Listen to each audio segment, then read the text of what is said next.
buenas tardes, ¿cómo están? Bienvenidos a un nuevo encuentro de la Escuela de Familia de la Iglesia del Centro. Aquí estamos hoy, excelentemente bien, acompañados. Hoy vamos a hablar acerca de trauma y familia, así como las experiencias traumáticas nos afectan tanto en lo personal como en lo familiar. Y para abordar este tema hemos invitado a una especialista, Magalí Luengas. ¿Cómo estás, Magui? Muy bien, muchas gracias por la invitación. Bienvenida. Bien, creo que es la segunda vez, ya la hemos tenido el año pasado, hablando de embarazo. De embarazo, así que lo pueden ver si buscan Escuela de ahí. Familia 2020. Bueno, Muy bien. Presentá a tu Claro. amiga y colega Magalí. Es mi amiga Maggie, así que bueno, queríamos estar con ella abordando esta temática. Ella se formó en esto, pero le voy a pedir un poquito que cuentes ahí tu formación, así los que no te conocen te pueden conocer. Bueno, muchas gracias por la invitación. Es un placer venir a compartir lo que pude aprender, lo que puedo trabajar. Y yo me formé en una terapia que se llama EMDR, en la que vemos las patologías y el sufrimiento de las personas, lo que tiene que ver con lo que no les va bien a las personas y lo que muchas de las cosas, no todas por supuesto, tienen que ver con experiencias traumáticas, no solo en la infancia, sino a lo largo de la vida, y en cómo trabajar y en una forma integral para que sanen. Entonces, EMDR. sí, ¿Qué significa la sigla? Es una sigla que está en inglés, que es reprocesamiento y desensibilización por movimientos oculares. Tiene que ver tiene toda una base neurocientífica a través de los movimientos oculares, pero también de estimulación alternada de los hemisferios cerebrales por toque. Suena muy raro. Sí, sí. Es lo mismo que yo pensé, rarísimo. Pero cuando se trabaja puntualmente el trauma. Claro, cuando a mí me hablaron de esto, también dije una locura. Pero después empecé a estudiar y a formarme, realmente tiene mucha evidencia científica. No es la única terapia con la cual se puede abordar el trauma, por supuesto, pero es una de las que ha demostrado su eficacia, sobre todo con veteranos de guerra, con personas que han atravesado situaciones de violencia, etc. Entonces, ahí me empecé a formar y realmente veo cómo funciona con las personas sanando, ¿no? Sí, sí. Ahora, yendo al tema, Magui, trauma, ¿no? Defininos qué es el trauma, porque como muchos conceptos psicológicos, hay como un uso coloquial o callejero, doméstico, ¿no? Ayer me erré un gol en el partido, quedé traumado, no puedo sacármelo de la cabeza. Tuve un examen, quedé traumada por el examen. ¿Qué y sería? Como que se usa de esa forma liviana, ¿no? ¿Cómo definir el trauma, no? Para mí lo más fácil es pensar la analogía con un traumatismo físico, ¿no? Cuando hay trauma es la experiencia interna, es el quiebre interno, el dolor interno, la consecuencia interna en la persona, que puede ser emocional, cognitiva o todo, integral, ¿no? Por un evento adverso, por una situación dolorosa, por una situación que en un momento se explicaba como que superaba o estaba fuera de la experiencia natural humana, ¿no? Entonces se pensaba en una catástrofe natural, una situación de violencia o de casi cercana a la muerte. Hoy en día las definiciones se fueron adaptando para pensar en situaciones que para la persona han sido muy difíciles de procesar en ese momento. Comparamos al cerebro con la computadora que procesa información, ¿no? Entonces, si no puedo lidiar con eso, entonces ahí entra la interpretación subjetiva. Una situación puede ser traumática para vos y no para mí, porque depende de mi historia, de tu historia, depende de los recursos que tenemos en el momento, depende de cómo estábamos en el momento. Depende también, no es lo mismo para un niño que para un adulto. Para un adulto, la situación traumática de una catástrofe natural puede ser perder la casa, y para el niño puede ser que el gatito se le escapó. Claro. Es muy distinto lo que para un adulto es traumático y lo que para un niño, por ejemplo, es traumático, ¿no? Entonces, trauma es el dolor, es la herida que queda interna, ¿no? Podríamos decir que todos estamos en algún punto traumados, eso se escucha muchas veces, ¿no? No porque sé. todos vivimos situaciones difíciles. Eso sí, claro. Bueno, eso. Pero no de toda... ahí a decir que todos estamos traumados es otra cosa. Claro, no toda situación difícil significa trauma, ¿no? Exacto. el sufrimiento y el dolor y las situaciones difíciles las vivimos todos por vivir en este mundo, todos. Lo que pasa es que la diferencia es si la persona tuvo los recursos internos y externos para procesarlo, esa experiencia negativa, el cerebro la guarda, la usa, la tiene como recurso.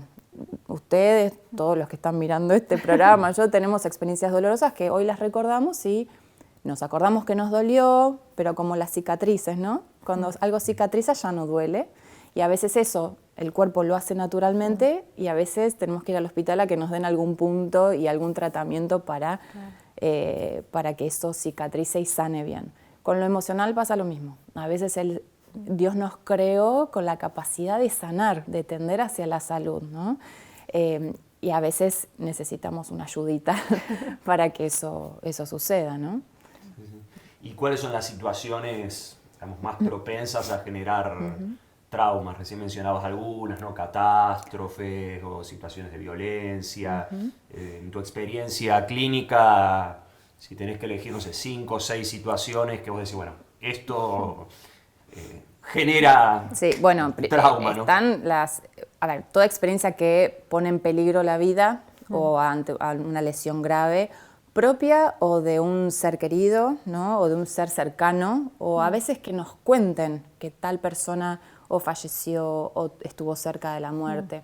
Accidentes de tránsito, la pérdida de alguna parte del cuerpo, ¿no? Por algún accidente, fallecimiento de hijos. Ustedes hace poco hicieron un programa sobre infidelidad. La infidelidad es una situación traumática muchas veces para las personas. Por ejemplo, violencia de todo y cualquier clase, guerra. Pero esto, claro, es para los adultos y para los niños hablamos de otras cosas. Yo recibo mucha gente en el consultorio con situaciones traumáticas en su infancia que puede haber sido, estas que dijimos son traumas con T mayúscula, es una forma de entenderlo. Y los traumas con T minúscula pueden ser, tengo un papá que estaba y nunca me miraba. Entonces durante la infancia, que el cerebro está desarrollándose y está formándose y está formando las ideas del mundo, las ideas de sí mismo, es súper importante que haya todo lo que tiene que haber, un ambiente seguro, un ambiente de contención, un ambiente de afecto, ¿no?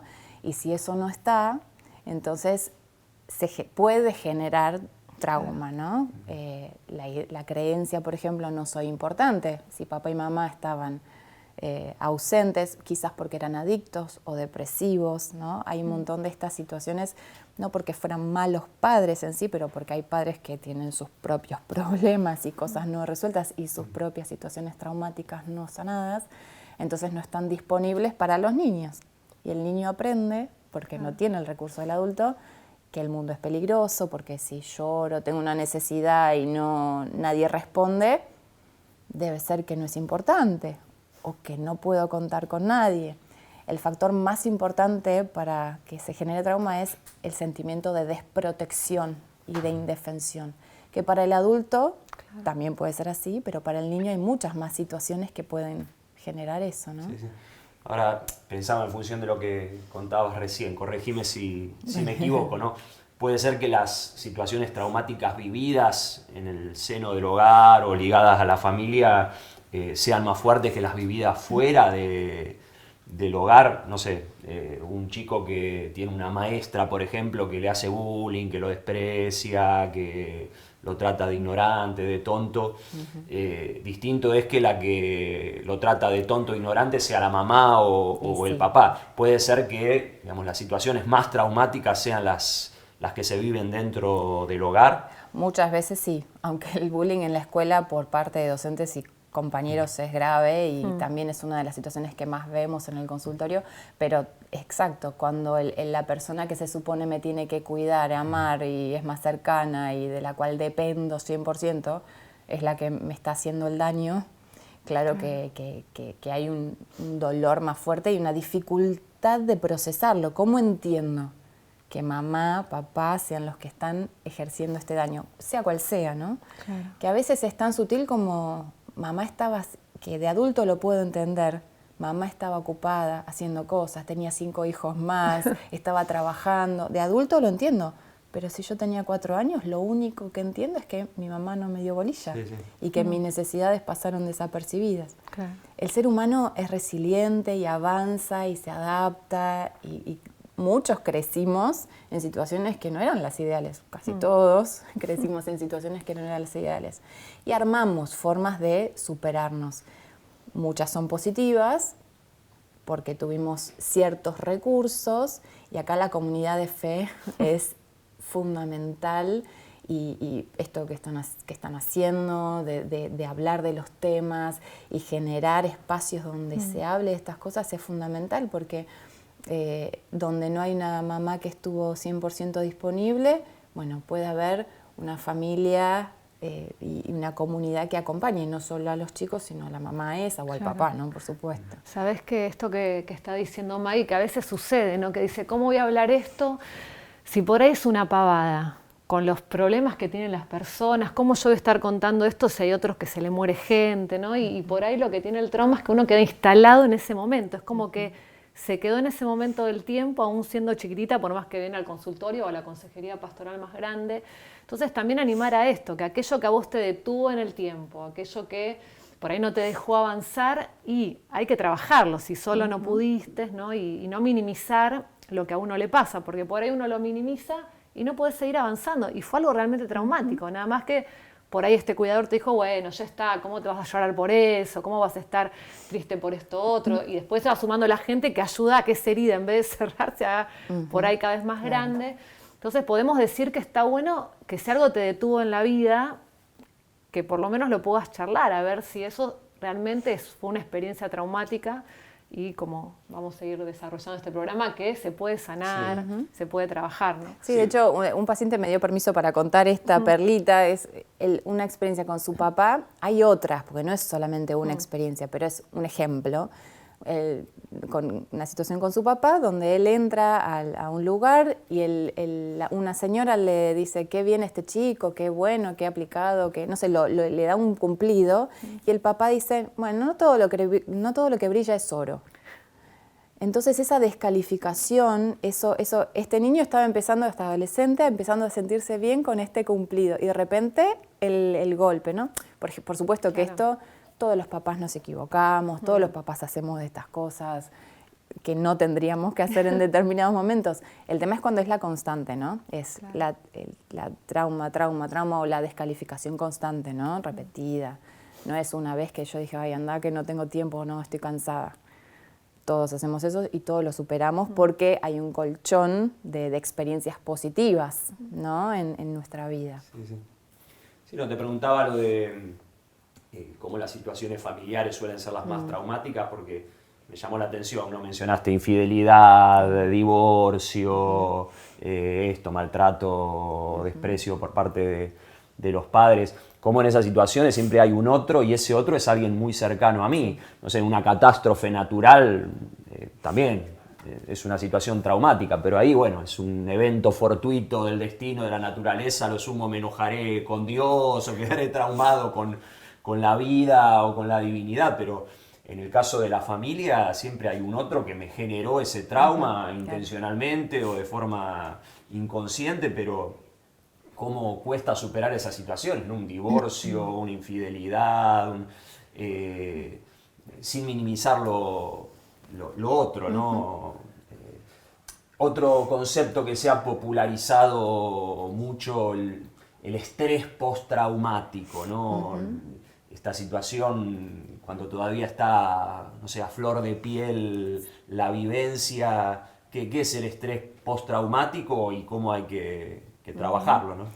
El trastorno por estrés postraumático es un diagnóstico establecido, estudiado, que tiene ciertos criterios clínicos para precisamente diagnosticarlo. Tiene que ver con que el pasado sigue siendo presente. Una persona que sufrió una situación traumática tiene ciertos síntomas, ¿no? o características o categorías de síntomas. Una es la activación de todo este sistema interno de alarma. Nosotros fuimos creados por Dios para tener un sistema de alarma. El miedo El miedo puede ser y es nuestro aliado. Muchas veces tenemos como una visión muy negativa del miedo. El miedo es esta alarma que nos avisa, puede ser nuestro aliado de salir de esta situación, es peligrosa, protégete. Huí o bueno, defendete, ataque, huida. Entonces nuestro sistema, nuestro cerebro tiene una estructura que se llama amígdala y es como si fuera el detector de humo, ¿no? De fuego de las casas. Se prende y suena cuando hay un peligro, cuando hay humo, ¿no? El tema es que ese detector no reconoce si el humo es porque se quemó la tostada o porque se está incendiando la casa. Suena. Está en nosotros decir, bueno, esto realmente es peligroso, tengo que ponerme a salvo o, bueno, abro la ventana y ya está. Nuestro sistema de alarma es así, no reconoce muchas veces cuán grave es una situación. Suena, después registramos, ¿estoy realmente en peligro o no? Y ahí, bueno, si el peligro pasa, el sistema se calma. El tema es que con estas situaciones traumáticas o continuadas, donde no hay ese descanso, donde no puedo bajar la guardia, ya quedo activado, ya quedo con un nivel de alerta de que cualquier ruidito, cualquier elemento de mi cotidianidad que se parezca a aquello del pasado, despierta esa misma reacción del pasado, como si estuviera en realidad sucediendo hoy lo que pasó ayer. Otros síntomas pueden ser la intrusión, por ejemplo, pesadillas, recuerdos, flashbacks se llaman, como recuerdos intrusivos de la situación, ¿no? Y también insomnio, situaciones que tienen que ver con la hiperactivación, con que no descanso, no me puedo ir a dormir. El insomnio es uno de los síntomas bastante característicos, ¿no? No puedo descansar, porque si descanso estoy en peligro, no estoy atento. Claro. ¿No? Entonces tenemos esa reexperimentación, la activación y la evitación, ¿no? Evito situaciones o lugares o personas que recuerdan o que son parecidas a esas situaciones.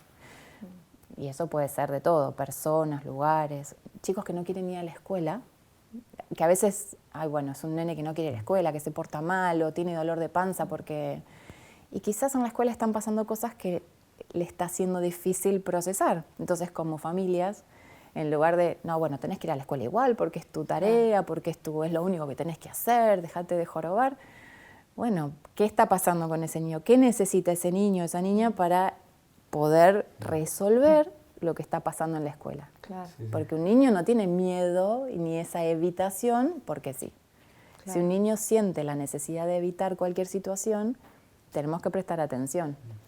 Sabes que con esto del COVID, que está bueno por ahí nombrarlo, se están dando un montón de situaciones de estrés postraumático, sobre todo aquellas personas que han sido entubadas, ¿no? Esto por ahí nos está escuchando alguien que pasó por esto, porque vuelven a ese momento, ¿no? De por ahí, a algunos les sucedió que los tuvieron que atar por ahí para que no se saquen el respirador.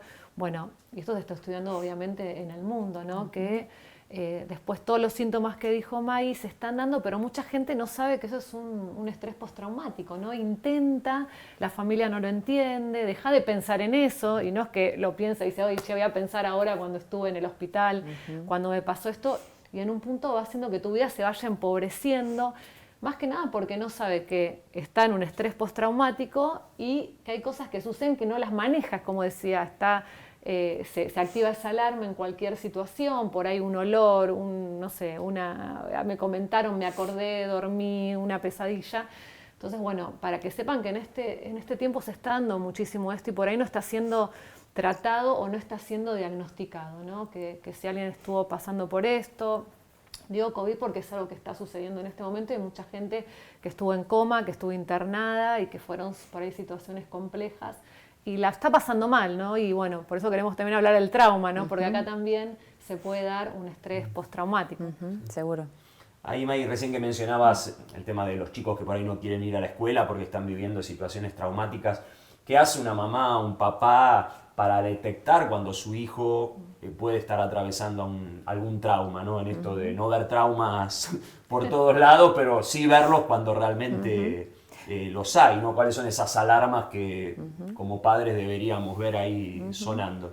En realidad, claro, es que como papás lo que podemos hacer es evitar que se genere un trauma si escuchamos, si prestamos atención, porque ahí hasta ahí estamos ante una situación difícil que el niño no está pudiendo manejar, todavía no se convirtió en trauma, por lo que sabemos. Quizás sí sucedió algo traumático, quizás le pegaron en el colegio y se sintió indefenso, entonces ahí sí ya hay una situación. Pero quizás es una situación que necesitamos escuchar, ver, preguntar, bueno, ¿qué está pasando? Prestar atención a los cambios de conducta, los cambios emocionales de los chicos cambian, muestran enseguida, ¿no? Si es un chico que tenía buen humor y le gustaba ir al colegio y otros que quizás no. Y lo que pasa es que esto no hay una fórmula mágica, tenemos como papás, tíos, abuelos, gente que estamos con los niños, conocer a los chicos y estar atentos y escuchar, ¿no? Sí. Y escuchar no solo las palabras, que muchas veces los niños no las tienen para explicar, pero bueno, a veces es pasar tiempo, validar, validar, ok, ahí está pasando algo, noto que no querés ir, alguna razón hay por la que no querés ir y quiero escuchar, quiero entender. Tenés que ir al colegio, es algo que tenés que hacer, pero quiero ayudarte. Hay pacientes y también personas conocidas, donde los papás han quizás tardado en escuchar, pero finalmente escucharon e hicieron un cambio de colegio, porque quizás había un grupo de pares que era bastante hostil, y se hizo un cambio de colegio y eso ayudó en el momento. Y a veces hay que hacerlo, donde hay un ambiente hostil por lo que sea. A veces los niños ya intentaron poner en práctica recursos, se intenta y no se cambia la situación por otros factores ajenos al niño, a la niña, entonces hay que escuchar. Y quizás hay que hacer un cambio de colegio, después de intentar hablar con las maestras, con los directivos. Sí, no reaccionar por ahí. No, claro. Esto está bueno lo que dice Maggie, lo que dijo al principio de la subjetividad. Claro. Porque a veces los papás por ahí dicen, no está mintiendo, ¿no? Esto de validar significa creer, por más que yo no estoy de acuerdo, por ahí para mí eso no sería una situación difícil o compleja, es decir, bueno, ok, le voy a creer porque es lo que le está pasando, ¿no? Ahí entra en juego esta subjetividad, que lo que para uno por ahí no es traumático o no es difícil o complejo, para el otro puede ser difícil y complejo, ¿no? Entonces todos los papás ahí sí tienen que estar atentos, aún los maestros, los cuidadores, todos los que trabajan con niños, poder escuchar y trabajar con ese nene, porque bueno, si no es tan complejo, se puede ayudarle a esta persona a ver que tiene otros recursos, que no es lo único que le está pasando, pero bueno, esto es importante de la subjetividad, la validación y creerle, ¿no? Porque lo que más necesitan los nenes es que le crean, no es que tenga la razón, pero bueno, al creerle ya... Sí, ni que hablar con situaciones de abuso, ¿no? Sí, que son las experiencias más traumáticas, ¿no? Cuando Exacto. los padres no le creen, ahí hay un problema. Para los niños es importante sentir que no están solos. Bueno, para todos, para los adultos, cuando algo nos pasa y lo contamos desde nuestro dolor, hombres, mujeres, adultos, niños, necesitamos a alguien que nos escuche y que valide, ok, veo que estás sufriendo, que le estás pasando mal, acá estoy. Eso ya es un montón. Acá estoy. ¿Y qué necesitas? ¿Y cómo podemos hacer para que puedas con esta situación? Y a veces los chicos van a necesitar que les enseñemos situaciones, a veces va a ser, bueno, a ver, ¿cómo ayudamos a que este niño aprenda a lidiar con conflicto? Bueno, invitamos amigos a casa y vemos cómo se relaciona, estamos atentos, vemos cómo podemos guiar, mentorear, acompañar, enseñar esas habilidades que necesita. En los casos más graves veremos de buscar ayuda profesional, porque los papás a veces tenemos las herramientas para ayudar en ciertas cosas y a veces no. Nosotros ser papás no significa que tenemos que tener todos los recursos, pedimos ayuda si es necesario. Pero, y si vemos que ya no se trata de una cuestión de recursos del niño, bueno, podemos hacer un cambio externo. Y quizás tenemos que hacer ambas cosas, porque quizás necesitamos hacer el cambio externo, ponerlo en un lugar donde sea más amable para después que el niño pueda ir haciendo los cambios que tiene que ir haciendo internamente, ¿no? Y lo que decías del abuso, también tenemos que estar súper atentos, porque a veces abuso no es la situación que a veces los adultos pensamos que va a ser dolorosa. Quizás es el profe de educación física, perdón por el profe de educación física, es muy cliché, pero se da mucho, o porque se da en contextos distintos con los chicos, por ahí de más cercanía, donde hay más contacto físico, no sé, o donde suele haber, no sé, es el toquecito en la oreja, y eso a un niño ¿sí? No, está bien, está mal. Y por ahí activa en el niño algo, que, a ver, es una conducta inadecuada, ¿sí? Claro. Claramente. Sí. Pero no es la conducta de manoseo que podemos pensar que es un abuso. Y bueno, y eso puede generar en el niño una situación de alerta, claramente, porque es un límite traspasado.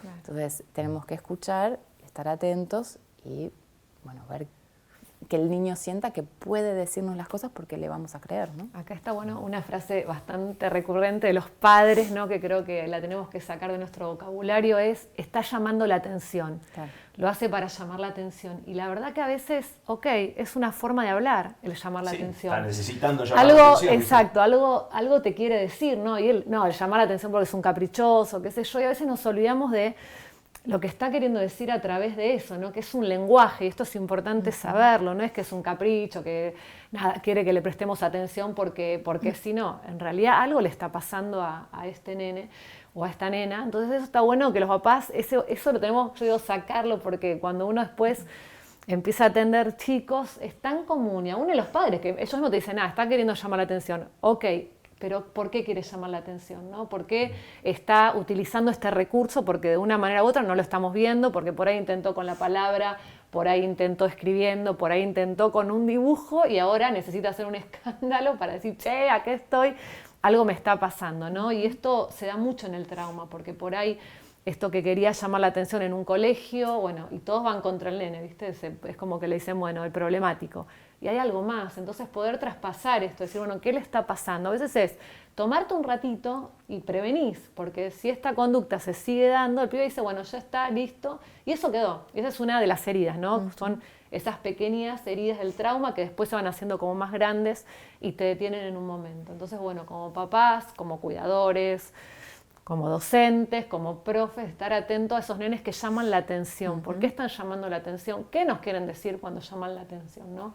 Y está bueno porque se soluciona más rápido también, no sigue instalándose o acrecentándose ese sentimiento. Sí, y es el mecanismo que tenemos. Cuando nos esguinzamos un pie, no sé, a mí me ha pasado, me esguinzo un pie. Si yo no presto atención, va a doler más, va a doler más, va a doler más, va a gritar más fuerte el dolor. Eso es lo que hace el dolor emocional también. Va aumentando el volumen y a veces están muy asociadas estas situaciones en la infancia a riesgo suicida, trastornos de alimentación en la adolescencia, huida de la casa, inicio sexual, promiscuidad, conductas de alto riesgo. Entonces, esto se ha probado, se ha estudiado. Del 95 al 97 se hizo un estudio enorme con 17.000 adultos en California. Se llama Estudio de Experiencias Adversas en la Infancia. Y se asoció diabetes, cáncer, enfermedades en el hígado, en el corazón y todas estas que recién mencionamos con experiencias como estas que estamos hablando, ¿no? Un familiar encarcelado con enfermedad mental, por supuesto maltrato sexual, físico, negligencia emocional, que es esto que estábamos diciendo, que un niño no se ha escuchado, visto, ¿no? Y no se preste atención a las necesidades. Entonces, ¿cuán importante es, vos decías, prevención? Porque si queremos tener hasta menos gente en los hospitales, menos gente atentando contra su vida, menos gente en las drogas, en el alcohol, esto es uno de los grandes ámbitos donde hay que intervenir, ¿no? Y como comunidad de fe tenemos amplias oportunidades, ¿no? Sí, sí. Maggie, hay dos preguntas ligadas a esto que decías de estudios que se han hecho en el campo, en la materia. Están las dos preguntas ligadas, si querés responderlas en forma secuencial. Primero, si el trauma puede ser que se transfiera generacionalmente, ¿no? De generación en generación. Y la segunda pregunta, si hay alguna predisposición genética al trauma, ¿no? Porque hay personas que uno las ve y dice, con todo lo que vivió debería estar internado en un hospital psiquiátrico o debería ser una persona muy traumada, pero no, ha desarrollado una resiliencia, ¿no? Esta capacidad de sobreponerse al trauma. Y otras que al revés, por ahí no tuvieron una vida tan traumática, pero sin embargo en esta subjetividad cualquier cosita la viven como un trauma y están detonadas. ¿Hay como una predisposición genética a traumarse más o menos? Y bueno, ligado a esto la primera pregunta, ¿no? Si hay factores hereditarios que influyen en este problema. Mira, esto que estás preguntando es un tema que se está estudiando un montón, no hay respuestas tajantes ni cerradas completamente, pero sí se ha estudiado varias cosas, ¿no? Pues sí se sabe que, tal cual lo que dijiste, que hay gente que vaya uno a saber por qué vive un montón de cosas y aún así desarrolla recursos y una resiliencia para abordar y seguir adelante, etcétera, etcétera. No quiere decir que no tenga consecuencias o secuelas o que alguna cosa no tenga que arreglar, ¿no? Pero que sale adelante.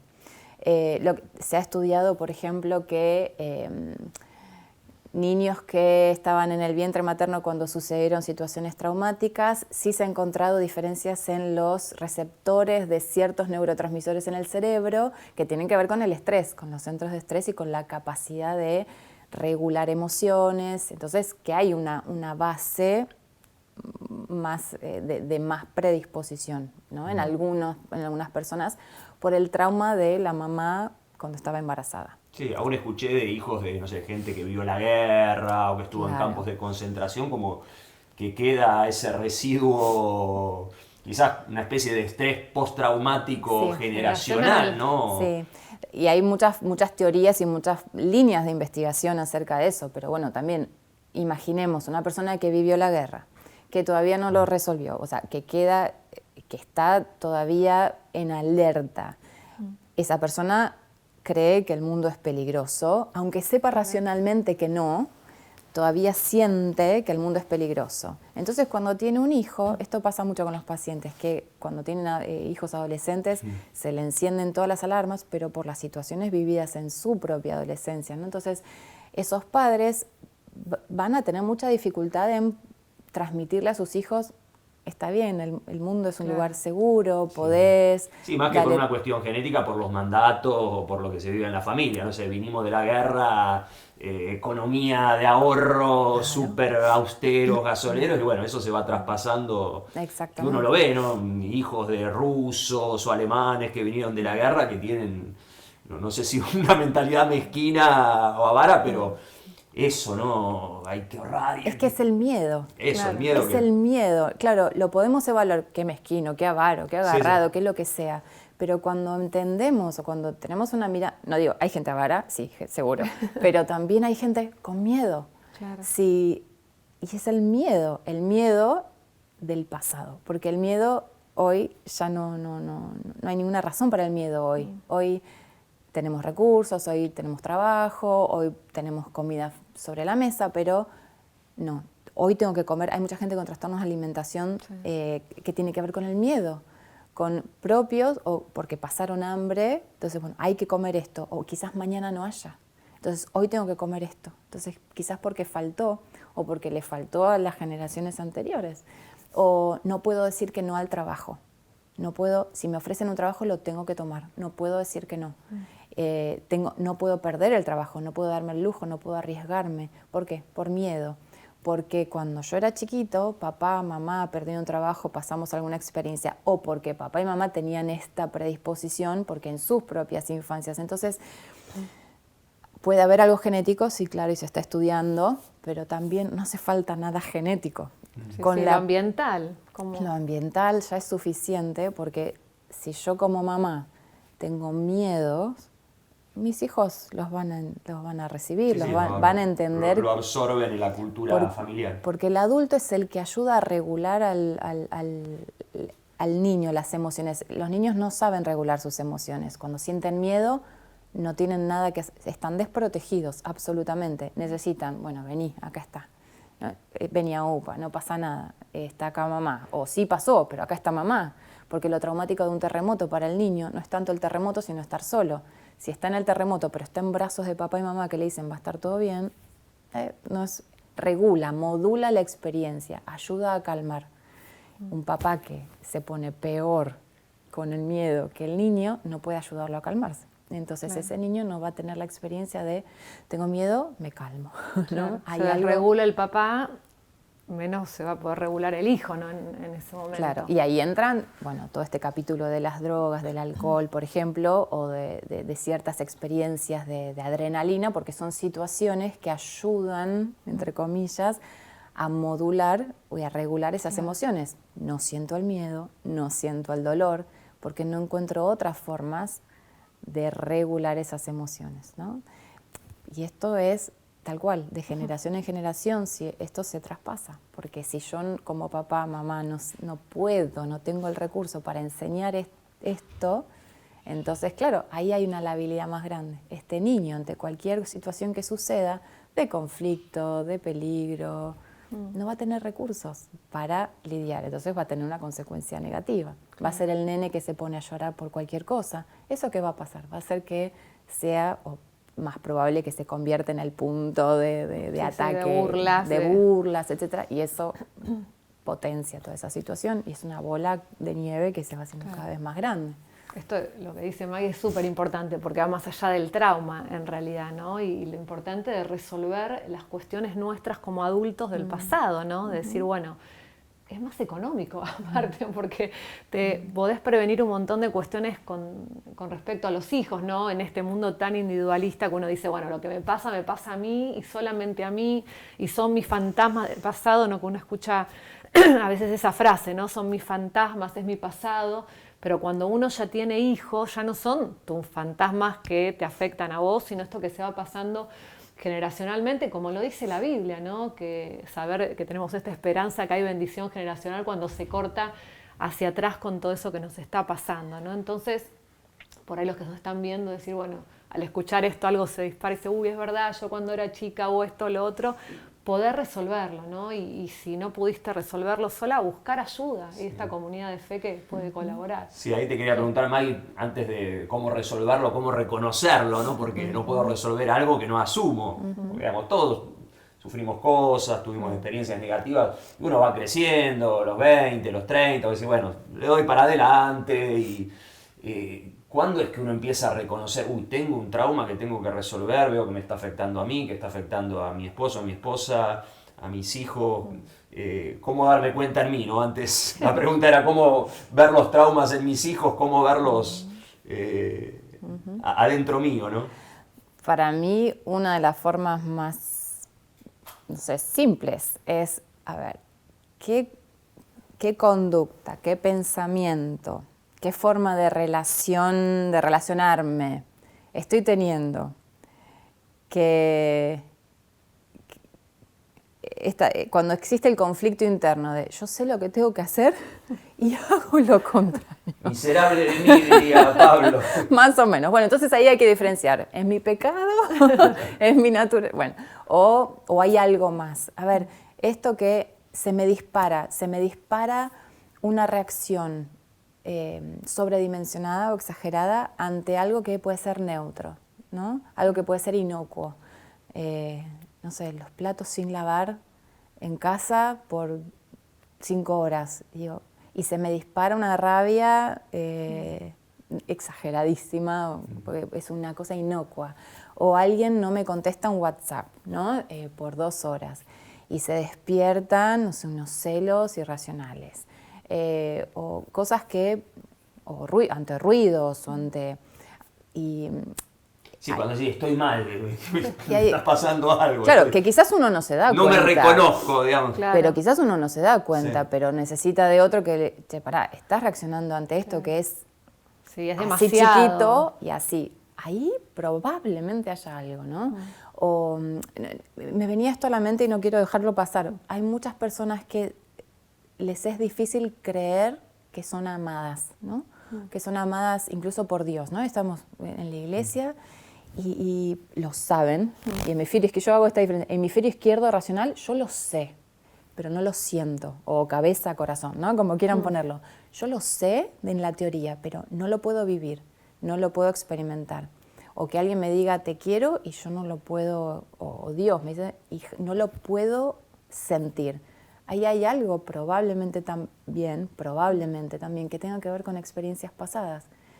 Y a mí nadie me dio bolilla. Entonces, o tuve varias experiencias donde sentí que yo no era importante. ¿Cómo voy a creer que para Dios voy a ser importante o que para vos o qué, ¿no? Entonces, donde hay algo que yo en la cabeza lo sé o que tengo que hacer algo o un patrón repetitivo de conductas que aunque me trae perjuicio lo sigo haciendo, esas son señales de que hay algo, es un síntoma, es una señal de que hay algo no resuelto, ¿no? Pensamientos negativos, irracionales sobre uno mismo. Que en general los pensamientos negativos de no puedo, soy un desastre, voy a fracasar, todo lo que tiene que ver con predicciones negativas sobre el futuro, en general tiene que ver con un aprendizaje negativo en situaciones de T minúscula generalmente, no son esas situaciones de Claro, si a mí me violaron en la infancia o en la adolescencia o hace 2 semanas, claro que ya sé que es traumático y probablemente cualquier persona que me escuche contarlo va a decir, che, ¿y lo trabajaste? ¿Fuiste a terapia? Digo terapia porque, bueno, cuando nos quebramos una pierna vamos al traumatólogo, ¿no? Claro. Yo lo digo muy común, muy natural, no creo que haya que explicarlo demasiado, pero sí sé que hay muchas personas que no lo ven así. Sí, me quiebro una pierna, voy al traumatólogo. Me quiebro el alma, ¿a dónde voy? No, bueno, voy a orar, ¿tengo que orar? Sí, claro que hay que orar, porque de hecho hay muchas personas con dolores y traumas que Dios ha sanado sin una psicoterapia. Genial, porque Dios hace eso y porque lo sanador de la palabra y lo sanador de la comunidad de fe y donde hay hombres y mujeres en la familia de la fe que reemplazan, que dan nuevas experiencias, que contienen, fantástico. Eso sucede. Y donde no sucede, buscamos ayuda profesional. Ahí se me vienen, mira, 2 ejemplos, ¿no? Y uno que tiene que ver con esto. Me acuerdo de una chica que había sido violada durante mucho tiempo por su papá. Había pasado años, ella no lo veía, no sé, ponele 30 años que ya no lo veía, y tuvo 2 hijitas. Y un esposo hermoso, o sea, un esposo maravilloso, ¿no? Y cada vez que el papá quería abrazarlas, ella se enojaba mal. Ni siquiera se le ocurriría bañarlas siendo bebés, ¿no? Que es normal que un papá pueda bañar a su hijita. Acostarse, eran chicas muy chiquititas, ponele 1 año y 3 años, estamos hablando, ¿no? de adolescencia, ¿no? Y cada vez que sucedía esto era impresionante la rabia, el enojo, y el esposo no sabía, ¿pero qué está pasando, no? Hasta que, bueno, ella pudo descubrir ese trauma. Claro, su papá, el cuidador, había violado de ella durante mucho tiempo. ¿Y qué iba a esperar? Que su esposo, que era el cuidador de sus hijas, lo comparaba, por más que esta persona era increíble, ¿no? Y cómo ella, al poder trabajarlo, pudo solucionar esto, pudo sanar, y después nunca más tuvo ese problema y las chicas pudieron crecer normalmente, sanamente con este papá, que realmente no era el violador, no era su papá. Bueno, esto para ver lo que es el trauma que ella no se había dado cuenta, y empezó con la maternidad y se había extendido por lo menos los 2-3 años primero de sus hijas. Y otro que por ahí supuestamente no es tan traumático, también una chica que no podía rendir, que cada vez que iba a la facultad no rendía, bueno, se pasaron todos los exámenes, 2 años tuvo que dejar la carrera, arranca otra carrera nueva. Exactamente lo mismo, ¿no? Y cuando se empezó a trabajar en el fondo, en su niñez, nada, esto, no podés, sos un inútil, nunca te va a ir bien, ¿para qué vas a rendir? Anda a trabajar porque vos no...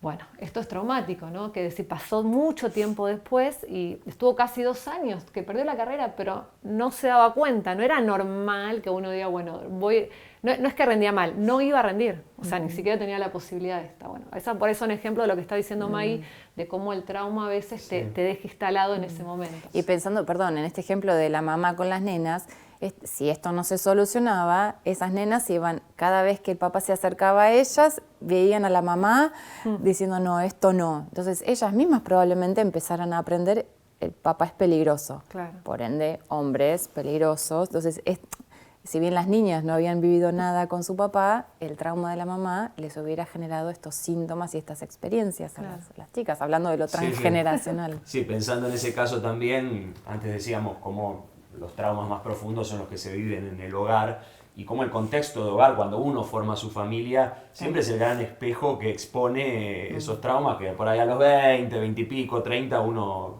lo llevaba en su mochila, y de repente, bueno, me topo ante, tengo que ser yo papá ahora o yo mamá, y como esa es la oportunidad que Dios nos da para sanar nuestros traumas y también quebrar esas maldiciones generacionales, ¿no? Y qué importante, ¿no? Recién Maggie decías que haya un otro que me haga ver esas alarmas que por ahí yo no puedo ver, ¿no? En el matrimonio, ¿no? Que como esposo, si yo detecto esto, te veo muy rayada, anda al psicólogo, loca, anda que te traten, con amor, ¿no? Confrontar, mira, no te veo bien, o viceversa, que ella me diga, mira, estás muy irritable, muy no para rotularme de sos un traumado, necesitas un psicólogo ya, sino que realmente funcione como ese espejo que me hace ver lo que necesito cambiar, sanar, resolver y nada, seguir avanzando porque el que esté libre de pecado que tire la primera piedra, ¿no? Todos, en mayor o menor medida, llevamos en nuestra mochila estos temas, ¿no? Y de ahí la pregunta, ¿no? Bueno, ¿cómo detectar con quién tengo que hablar, ¿no? Porque siempre hace falta ir a un psicólogo, a un terapeuta, o hay cuestiones que, nada, las puedo hablar con un buen amigo, con un consejero. ¿Qué hago si detecto traumas en mi mente, en mi corazón? ¿Hago sanidad interior? ¿Voy a un profesional? ¿Las hablo con un amigo, con un pastor? ¿Qué hago, no? ¿Cómo lo resuelvo? Todo es válido. Todo.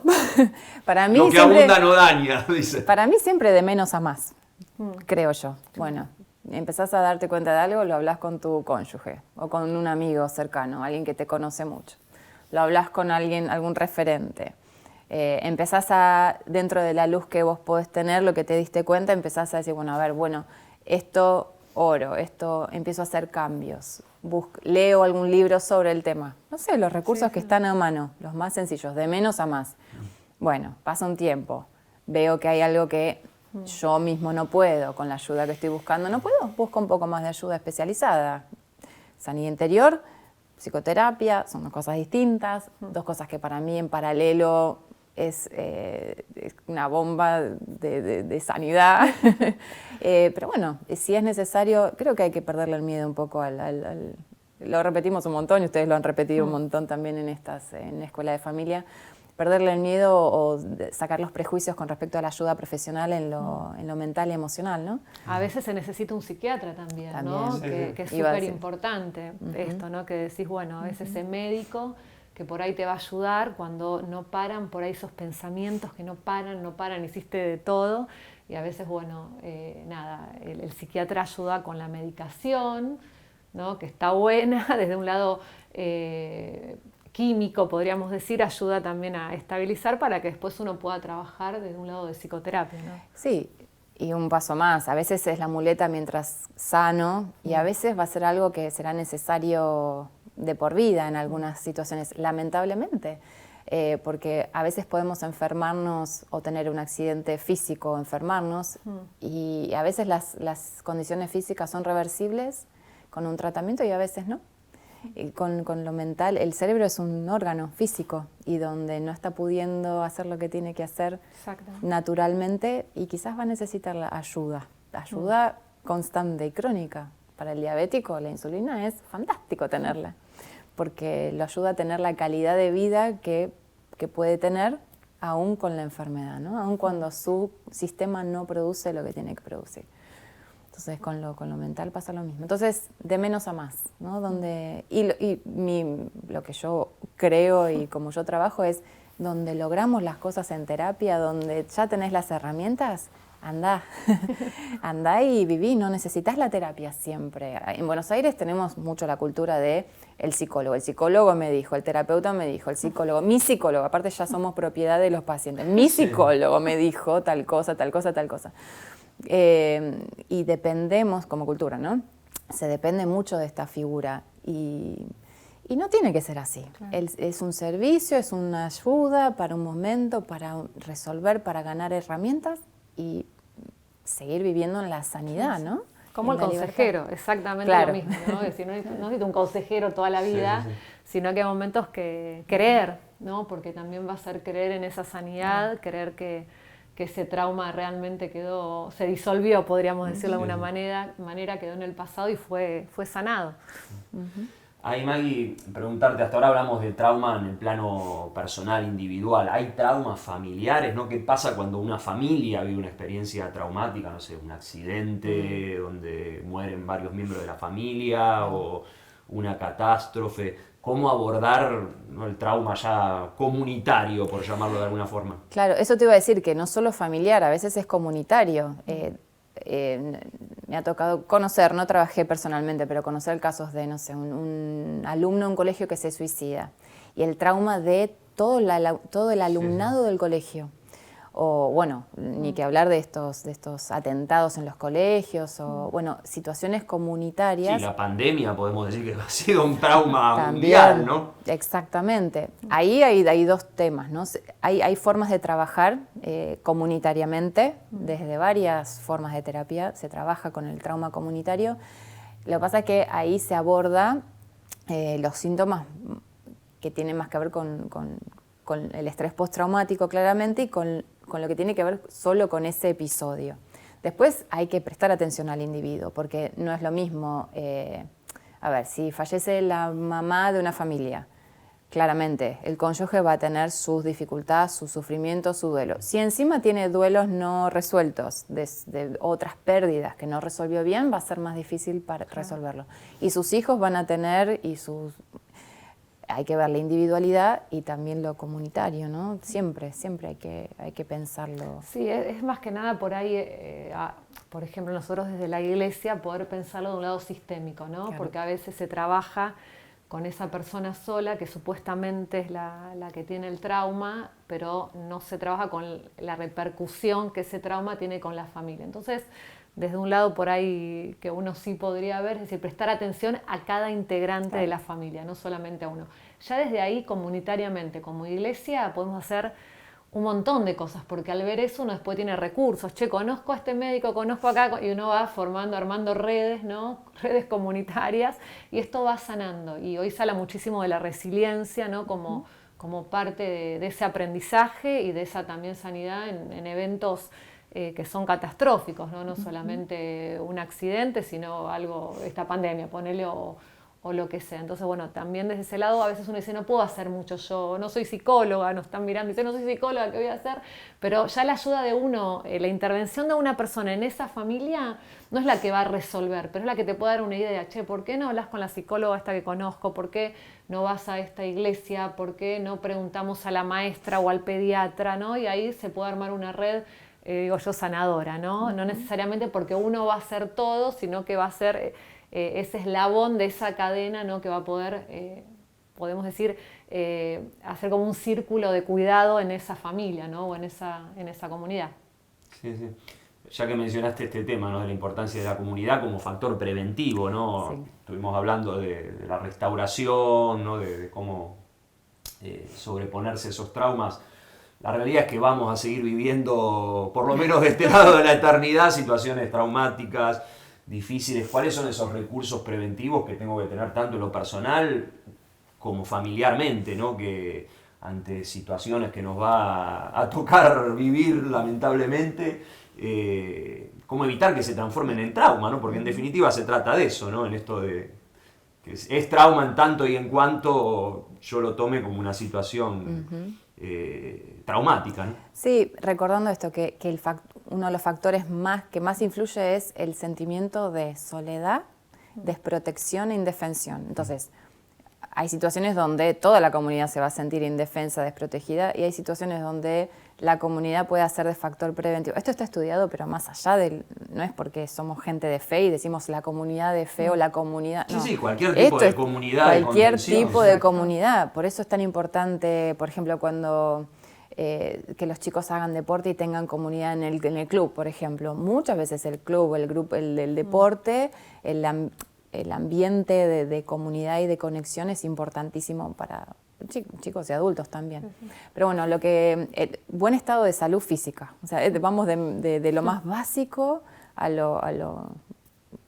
las otras cosas, ¿no? Primero, todo lo que podemos hacer por un buen estado de salud física, buena alimentación, ejercicio, descanso, básico.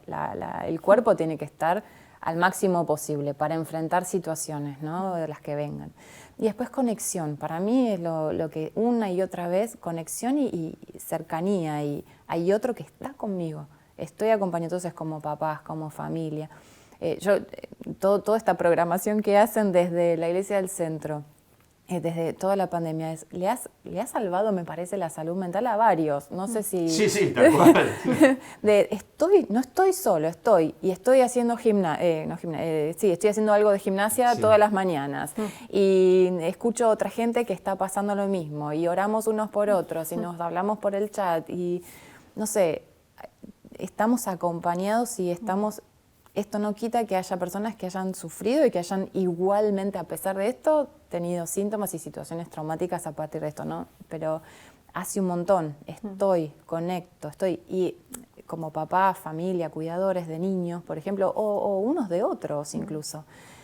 Al estar atentos, agarramos a tiempo, no es lo mismo agarrar una vez que pasó ya un año donde hubo sufrimiento, que darme cuenta cuando está empezando, ¿no? El sufrimiento. Entonces, de acompañar, porque por ahí hay sufrimientos que no se van a abortar de un día para otro, porque bueno, no sé, falleció alguien, me quedé sin trabajo, pero bueno, ese otro que acompaña al lado, no estoy solo, puedo llorar con vos. A veces, son pavaditas, ¿no? Le llegó un regalito y con eso le dije, estoy, y por ahí fue... ayer, mira, estaba caminando por mi barrio y veo que una mujer se junta con otra mujer, venían caminando, la fui a ver a fulanita que estaba enferma. Dice, no, ¿y cómo está? Le llevé una prepizza, ¿no? Y esto es comunidad, y vos decís, era gente de mi barrio que estaban colaborando con alguien que estaba enfermo, ¿no? Eso es sanador, eso es terapéutico, ¿no? Lo terapéutico no sea solamente en un consultorio, como bien decimos que es importante, sino que sea desde este lado, ¿no? Entonces, bueno, eso también, decir, no hay que hacer grandes cosas para prevenir y para acompañar. Qué importante con los chicos, ¿no? Una de las cosas que más nos carga en este tiempo como iglesia es todos los niños, adolescentes que durante la pandemia estuvieron aislados, que vuelvan a conectarse rápido con sus amigos de la iglesia, en los grupos, en niñez, en adolescentes, porque si no están indefensos, no tienen esa Y una de las cosas que yo diría es no pretender que conecten y que todo sea normal como si no hubiera pasado nada. Como estos niños y adolescentes vivieron un montón de cosas durante la pandemia y perdieron un montón de cosas. Algunos perdieron personas queridas por fallecimiento, otros atravesaron la enfermedad ellos mismos, aunque quizás la minoría, pero también perdieron tiempo precioso en aprendizajes sociales sobre todo, ¿no? Más allá de los académicos que también sucedieron, pero entonces acompañar y entender que quizás incluso algunos tienen más ansiedad o esta alerta que decíamos, ¿no? Ante situaciones que pueden pasar relacionadas con la enfermedad o con otras cosas. Sí, la pérdida de amigos, ¿no? Porque en muchos casos por no verse y algunos no querían prender la camarita, dejaron de tener esta conexión que dice Maggie, ¿no? Y en esto, bueno, de ser comunidad, que no se transforme la pandemia en un trauma, ¿no? En una situación que haya sido, bueno, qué situación difícil de la que salí con resiliencia, donde tuve una comunidad, donde pude aprender más. Los que ya están en el trauma, ya dijimos, bueno, podemos ayudarlos, pero los que todavía no podemos seguir previniendo, ¿no? Porque siguen sucediendo cosas, siguen pasando cosas. Y algo que quería sumar, que por ahí es muy importante, ¿no? Entender la persona que vive un trauma, que esa no es la vida, digamos, esa no tendría que ser su normalidad, ¿no? Que hay otra vida. Cuando uno sana el trauma, y los que hemos por ahí, yo he sido sanada de cosas traumáticas en mi vida, es como que uno tiene los anteojos puestos del trauma, ¿no? Y todo lo que ve lo ves desde ese lado traumática. Me siento sola, no me quieren, recuerdo el accidente, bueno, todo lo que fuimos hablando. Cuando eso empieza a ser sanado, cuando uno empieza a tener más herramientas, cuando podemos verlo desde este lado biopsicosocial, espiritual, de repente te cambia la mirada, ¿no? Porque uno empieza a vivir esa vida que Dios tiene preparada para nosotros, ¿no? Es increíble porque de repente veo flores, veo luz, veo un montón de cosas que en ese lugar de trauma no la puedo ver, porque es tan oscuro se vuelve ese lugar, a veces tan solo, tan frío, por más que tengo gente que me ama alrededor, no la puedo ver, ¿no? Y cuando uno sana eso, es increíble, porque esa chica por ahí abusada es la que terminó abriendo un hogar de niños para chicos abusados. esa persona que, no sé, luchemos por la vida, perdió un hijo y terminó armando Luchemos por la Vida. Uno empieza a ser resiliente de eso. Entonces es importante saber que cuando el trauma te dejó en ese lugar y vos caminaste por ese lugar oscuro, eso no es la vida que Dios quiere para nosotros. Hay una vida buena, una vida alegre, con dificultades, pero desde otro lado, que uno puede amar, puede sentirse amado. Por eso queríamos tocar este tema tan importante, ¿no? Para que la gente que nos está mirando, ¿no?, pueda saber que se puede salir de esto, ¿no? ¿Puedo agregar una cosita más? Claro. Porque a veces el dolor es tanto, o la idea de que me va a doler mucho, es, bueno, tengo una herida y me quedaron vidrios adentro de la mano y para sanar y cicatrizar, tengo que abrir, desinfectar y que se vuelva a cerrar. Y eso duele. Y hay gente que dice, no me toques. No lo tocamos. Prefiero que me duela así a tener que abrir y el dolor que va a ser abrir. Entonces, como comunidad también podemos acompañar en ese proceso. Va a doler. Yo a muchos pacientes les digo, va a doler, sí. Pero va a sanar y después va a cicatrizar. Y las cicatrices no duelen, ¿no? Pero estamos acá y no estás solo para atravesar el proceso ese de dolor, ¿no?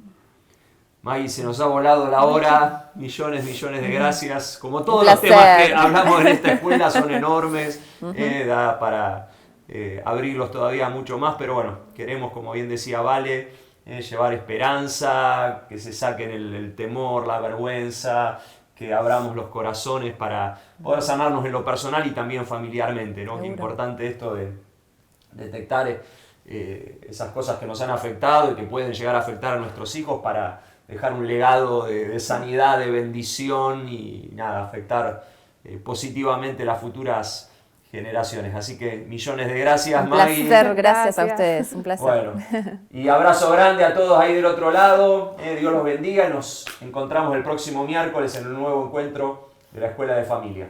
Chao.